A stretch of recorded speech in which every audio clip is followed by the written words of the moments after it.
Dans cette vidéo, on va regarder la notation intervalle pour déterminer le domaine et l'image de fonction.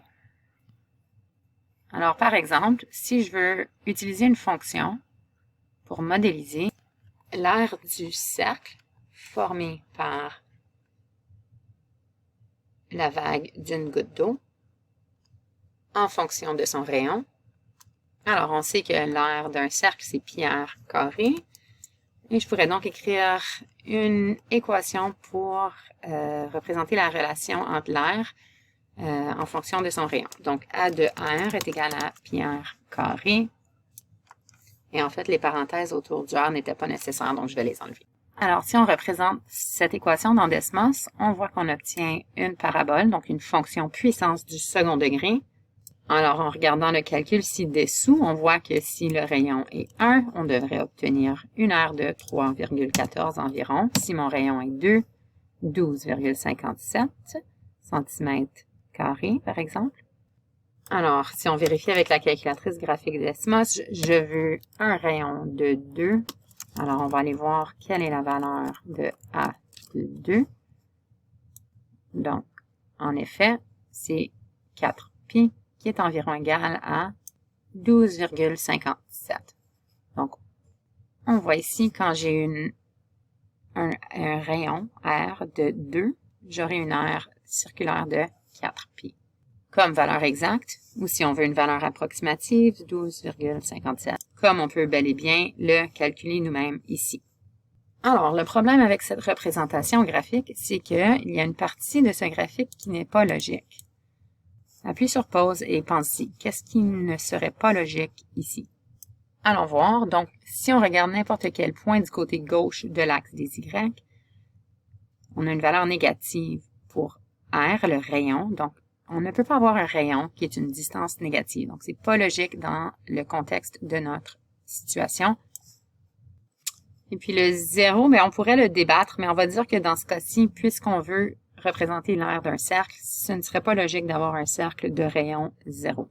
Donc, ce qu'on peut faire dans ce cas-là, c'est que, oui, pi r carré, c'est un bon modèle mathématique pour représenter qu'est-ce qui se passe, mais il faut faire une restriction sur ce qu'on appelle notre domaine, donc les valeurs possibles de x, ou dans ce cas-ci, r, que je peux entrer dans la fonction. Donc, je ne peux pas entrer dans cette fonction-ci un r négatif, parce que ça me donnera une réponse qui n'est pas logique. Alors, dans la calculatrice graphique Desmos, voici comment on peut faire une restriction sur notre domaine. Donc, je sais que la valeur de x doit se situer entre 0, mais ne peut pas être égale à 0. Donc, la différence ici, si j'avais écrit plus petit ou égal, dans ce cas-là, j'ai une réponse pour 0. Mais si c'est plus petit seulement, on peut voir que ma fonction n'est pas définie à 0. Donc, je veux que ma fonction soit définie seulement entre 0 et l'infini. Donc, on peut continuer jusqu'à l'infini. Je peux avoir un rayon de 1 million ou plus grand, peu importe, ça va me donner une aire qui est logique. Alors, on peut visualiser le graphique maintenant ici. Le but de la vidéo, ce n'est pas de vous montrer cette notation de Desmos, mais on l'apprend en même temps. Mais c'est plutôt d'aller vous montrer la notation intervalle.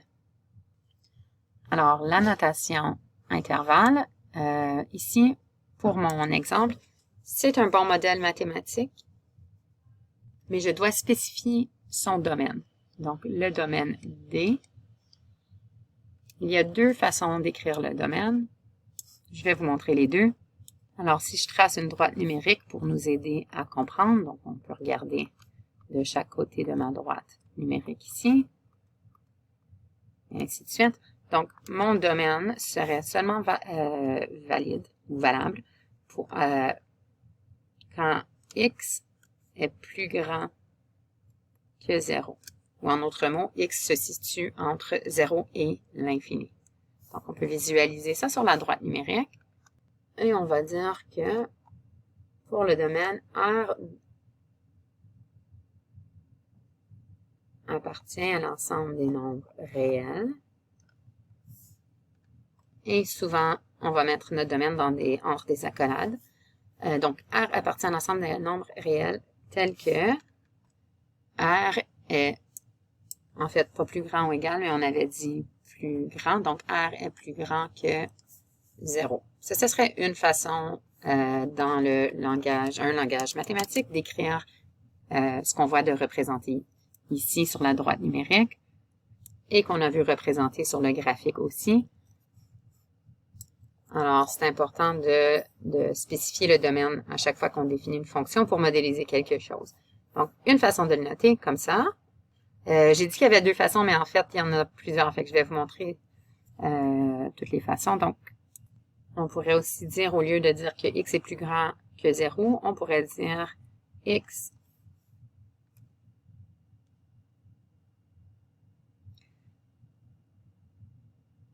ou autrement. Puis là, maintenant, c'est là où est-ce qu'on va aller voir notre notation d'intervalle. Alors, on utilise des parenthèses. Puis vous allez voir, ça c'est un exemple. On va voir dans d'autres exemples qu'il y a deux différentes sortes de parenthèses. Mais si je veux dire entre 0 et l'infini, voici comment je l'écrirais. Donc, x se situe, et en fait, c'était R, désolé, c'est pas x ici, mais c'est R, puisqu'on parlait du rayon, c'est comme ça qu'on l'avait défini ici. Donc, R se situe entre 0 et l'infini.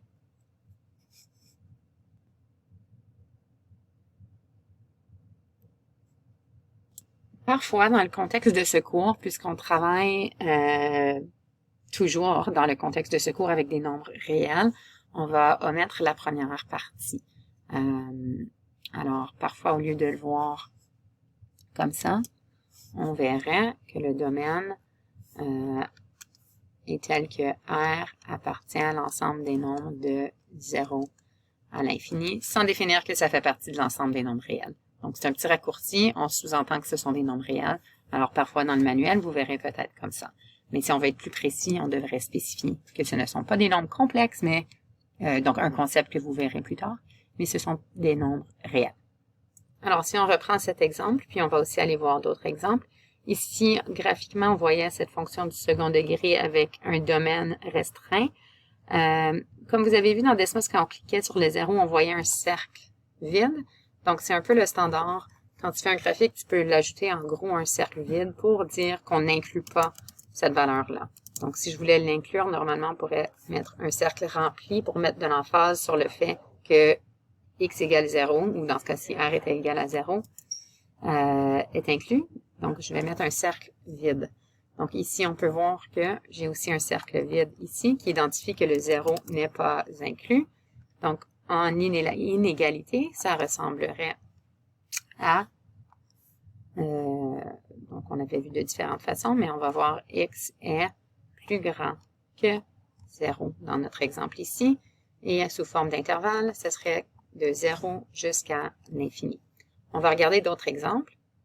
Alors, si on avait, par exemple, ici, cette fonction puissance du troisième degré, donc une fonction cubique, qui a un domaine restreint, puis cette fois-ci, on veut que ma fonction soit définie à la borne, donc au bout ici, quand x est égal à moins 1, ça aurait un sens, donc on dirait oui, y est égal à moins 4. Donc, si on regarde cette fonction-ci, et puis en fait, il n'y a pas de restriction du côté droit. Si on regarde bien, ça continue là jusqu'à l'infini. On voit ma ligne rouge du côté droit. Donc, on a vraiment une restriction seulement sur la borne gauche. Alors, si je dessine pas mon cercle vide comme je l'ai fait dans l'autre, on sous-entend que la borne, elle est incluse. On peut aussi faire un point rempli pour vraiment mettre de l'emphase sur le fait que oui, ma fonction, elle est définie à x égale moins 1. Si je veux représenter ce domaine-ci sur la droite numérique, donc je remplis un point à x égale à 1 pour m'assurer que, oui, on sait que la fonction est définie quand x égale moins 1. Alors, x est plus grand ou égal à moins 1. Donc, voilà la différence. Au niveau de la notation intervalle, donc ce qui est nouveau un peu ici, quand je veux dire plus grand ou égal, au lieu d'utiliser une parenthèse circulaire, on va utiliser une parenthèse carrée comme celle-ci. Donc, quand j'écris ça, ça veut dire que mon x peut être égal à moins 1. Du côté droit, on a l'infini. une valeur ne peut jamais être égale à l'infini, donc à côté de l'infini ou de moins l'infini, c'est la même chose. On aura toujours une parenthèse circulaire. Okay? Parce que je peux jamais avoir x est plus petit ou égal à l'infini. Ça ne fait pas de sens. On n'arrive jamais à l'infini. Donc, ça sera toujours x est plus petit que l'infini. Alors, toujours une parenthèse circulaire. Alors, ce que je vous montre ici, c'est un standard que l'on voit souvent. Le standard dans notre manuel pour la notation intervalle est aussi un peu différent, qui est aussi un standard qu'on voit souvent. Alors, on va aller dans la notation intervalle ici. On va supprimer nos parenthèses circulaires, qui veulent dire que je n'inclus pas cette valeur-là. Et on va l'écrire avec l'autre notation. Et ce sont des parenthèses carrées qui vont dans le mauvais sens. OK? Donc, ça veut dire que je n'inclus pas le 0, je n'inclus pas l'infini. Puisque c'est la notation qu'utilise notre manuel de mathématiques, nous allons utiliser cette notation dorénavant dans la vidéo. Donc, même chose de ce côté-ci. Mais sachez que ça veut dire la même chose. Même chose ici. Donc, j'inclus le moins 1, mais je n'inclus pas l'infini. Alors, si on prend par exemple cette droite, qui est une fonction puissance de degré 1, ici elle a un domaine restreint, donc ma droite serait juste définie de moins 2 jusqu'à 3. Alors, ici, on voit que oui, on veut inclure le moins 2. Quand x est égal à moins 2, j'ai une valeur de y. Tandis que quand x est égal à 3, on ne l'inclut pas. On voit donc le cercle vide. Alors, on met de l'emphase sur le fait que oui, je veux inclure cette valeur numérique et que non, on n'inclut pas du côté droit. Alors, pour représenter ça sur une droite numérique, on peut voir que mon domaine, les valeurs de x sont de moins 2 jusqu'à 3, excluant le 3. Et donc, x se situe entre moins 2 et 3. Okay, donc, x se situe entre moins 2 et 3 peut être égal à moins 2, mais ne peut pas être égal à 3. Alors, si on écrit ça dans la notation intervalle, ce qu'on écrirait, ce serait entre moins 2 et 3. J'inclus le moins 2, j'exclus le 3.